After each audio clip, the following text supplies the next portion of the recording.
Okay, morning grade 11. So I hope you had a good day yesterday and that you understood the work I put up on last week actually, or on Monday. No, Monday. Obviously I have no clue what day of the week it is. But anyway, okay. So this is lesson 3. We're still working with reduction formulas. But today I'm going to explain the 90 degree plus theta, 90 degree minus theta for you. The previous lesson was about the 180 and 360 degree reduction formulas. Okay, so by now you know that reduction formulas is about mixing up sine, cos, and tan using these degrees where we can then add or subtract theta and then see that sine, cos, and tan of that angle is actually the same, okay, depending on the quadrant it falls in, whatever. Okay, so we are going to do in part 1 of this lesson, we're going to do 90 degrees minus theta. Okay, so this is what that looks like basically, okay? So this is theta, that corner. Okay, so we're going to start here on the 360 or 0 degree line. And remember, we always move in trigonometry, we move anti-clockwise on the plane.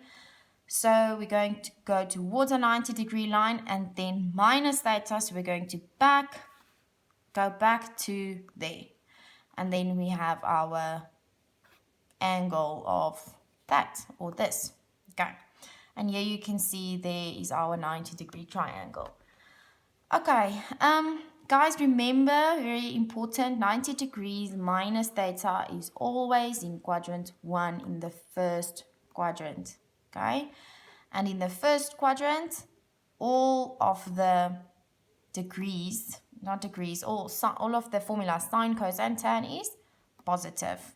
Okay. So let's see over here. Okay, here we can see that sine of 10 degrees and cos of 80 degrees are both the same, exactly the same. They are both 0,17, okay? And here we have the same thing. Sine of 35 degrees and cos of 55 degrees are both 0,57. Okay, first of all, you need to see that all these angles are smaller than 90 degrees. Okay, so that means this points towards 90 degrees minus something, minus some angle because they are all smaller than 90 degrees. Okay, and second of all, if you add these two, 10 plus 80 equals to 90. And 35 and 55 is also 90. So you cannot just do this with any angle, obviously. The two angles of the sine and the cos must equal to 90, and then you will have the same answer. It's really interesting. Okay, so let's see the implication basically of this for our reduction formulas. Okay, so here we have sine of 10 degrees, okay? And we can say that sine of 10 degrees is equal to cos of 80 degrees because they are both the same. So these two are equal. And cos of 80 degrees will be exactly the same as cos of 90 minus 10 degrees. I'm just going to move this a little bit down so that you can see a little bit better. There you go. Okay. So now you can see that sin of an angle will be exactly the same as cos 90 degrees minus that same angle. Okay, which leads us to this. Sine of an angle will always be the same as cos of 90 degrees minus that same angle. Okay, and then we can say the same for this. We can now turn around the equation. Now we can put cos 80 degrees first. That equals to sin of 10 degrees. And sin of 10 degrees is the same as sine of 90 minus 80 degrees.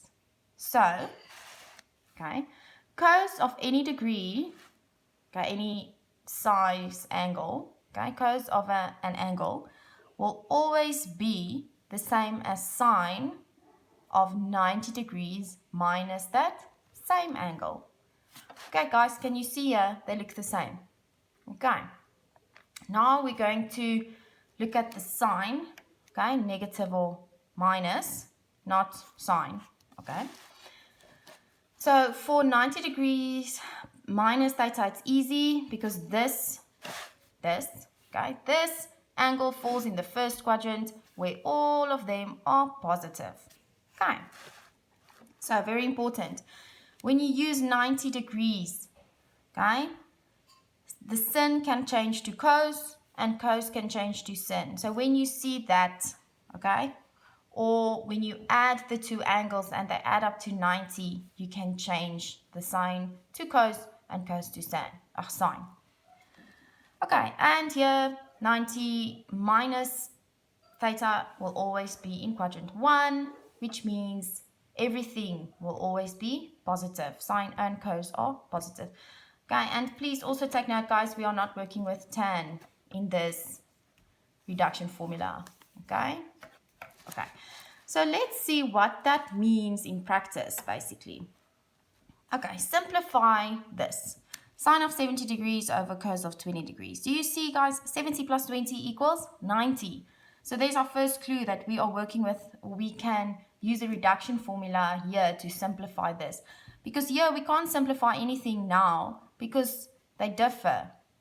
Okay, we can't cancel them out because we need them to be the same. So how can we make sine cos or cos sine? We use the reduction formulas by changing them to the other one. Okay, so here you can either change the top one or the bottom one. I changed the top one. Okay, so let's see. Sine of 70 degrees is the same as sine of 90 minus 20 degrees. Okay? And sine of 90 minus 20 equals cos of 20. Why? Because sine of any angle is the same as cos of 90 degrees minus that angle. Okay? And sine of 90 degrees minus an angle, and there we have that, is the same as cos of that angle. So now here we changed this to cos of 20 degrees. Okay, and then these two cancel out, and the answer is 1.